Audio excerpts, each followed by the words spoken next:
Okay, I'm going to take you through the best way of encoding uploading a video to YouTube. I've seen so many tutorials over the net of the best way of doing it, and everyone's got their own say, and everyone's got their own program, what they like to use. But this is my favourite way of encoding, and what I believe is the best way of encoding a movie to go onto YouTube. Okay, first of all, I've got this movie here. This is, let's say this is the final movie and you're very happy with it, it's a short film or whatever, and you're ready to upload it to YouTube. And you've taken your footage off your DSLR and you've used 5D to RGB to encode it to ProRes HQ, ProRes 422 HQ or ProRes 4444, depending on whatever one you want to use. ProRes 422 HQ is probably enough for a DSLR. So anyway, this is the final, you've opened it with QuickTime. Now I'm just going to go view half size. Oh, so that doesn't even, because I've taken the screen resolution down to 800 by 600 just so you guys can see.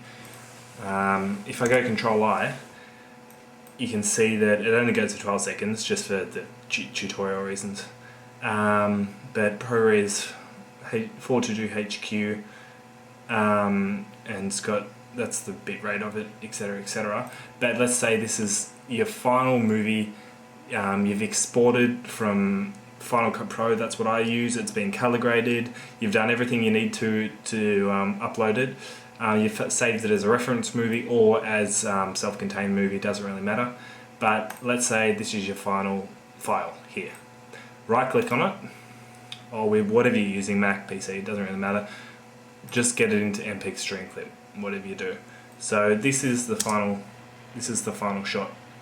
It might run a bit slow because I'm using Fraps to record the screen. But let's say that's your final movie. This is my final shot. Go File, Export to MPEG 4. Now let me just show you, if you go Export to QuickTime, make sure you click Fast Start when you upload it. If you're doing, I don't recommend you upload a .mov file. Always upload a MPEG 4 file. This Fast Start is blanked out. That's because it's automatically ticked on Fast Start. MPEG 4 through this program is always Fast Start. Now this is the very interesting place. The exporter. H.264 is what you want it on. Quality, always put it on 100%. Hands down. Now Multipass does a few runs, a few passes. Some people like Multipass better because it encodes it like a few different times, and it passes it a few different times, but I don't like it because people say, yeah, sure, it does get a smaller file size, but in this case I'm not going for file size, I'm going for better quality, and just single pass is fine because it does it at the highest quality. B-frames, you don't need B-frames ticked on. Again, this adds to a smaller file size, better quality, but at this time we don't care what the file size is, we just want the highest quality possible. So we're not trying to compress it any more than it needs to be compressed. So 100% Multipass B-frames ticked off. MPEG, yes, we want AAC. Stereo, yes.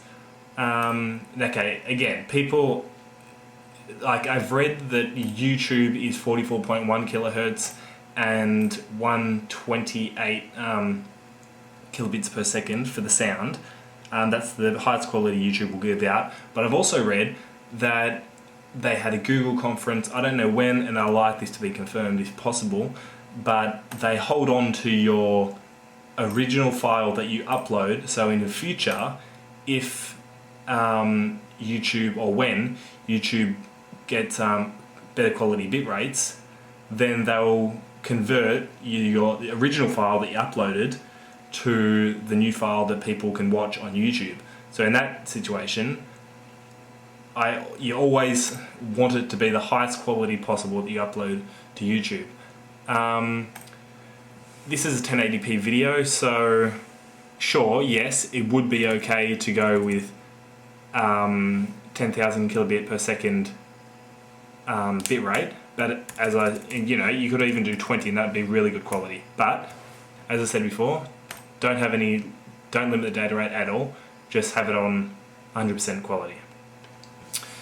Now, I uploaded a half-an-hour video to YouTube that I had with all these settings. Okay, let me just get through it a bit more. Interlace. You always keep interlace scaling ticked off. I sometimes see people interlaced videos on YouTube, and it's not the best, but if your video is interlaced, that's a whole other topic. You can look up what interlacing is. Make sure it's just de-interlace if you're recording on mini DV or something. But in this case, if it's just DSLR, you don't need to have this ticked on or anything. Just tick everything off here. We don't want any of that ticked on because your video is not interlaced. If we scroll down a little bit further, as I said before, fast start's already automatically ticked on, so you don't have to do that. And everything here is perfect. So you go make MP4. Now, before I do that, I was just wanting to mention, and I think I've completely forgotten. Okay, yeah, that's what I wanted to do. That's what I wanted to talk about. Now, I uploaded a video that went for half an hour, and I had all of these settings, and I went make MP4, and the video turned out to be 12 gig in size. And now, because I'm a fanatic, and I want my quality to be the best possible, I uploaded it, and it took me 3.5 days. So I just left my internet going for the whole time. Okay, now most people don't want to upload something that big. If you do, this is where you click make MP4 and it'll come out the best quality settings you can do. Perfect for YouTube. But if you're uploading a 1080p video, this is where, and you don't want it to be 12 gig in size, or you don't even want it to be 1 gig in size, this is where you limit your data rate. Okay, for 1080p video, I would recommend 10,000 kbps. I've read that 5,000 is enough, so 10,000 is plenty. You don't need to go higher than that. If you're a fanatic, you might want to do 12,000, and if you're an ultimate fanatic like me, don't have anything.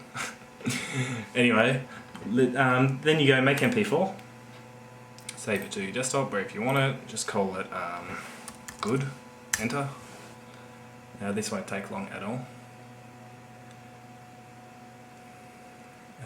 As you can see, the highest quality it can do for this is, look at that, it's about not even 18 megabits per second. So yeah, it's not going to be the biggest file size anyway. And that's pretty much it. That's my way of uploading a video to YouTube at the highest quality possible. Let's have a look at that, play that. And yeah, that plays pretty nice. Again, my screen resolution is 800 by 600. But yeah, I hope you've enjoyed the video, and please, yes, continue uploading videos at really good resolution. This is a tutorial about how to do it. Thanks for watching.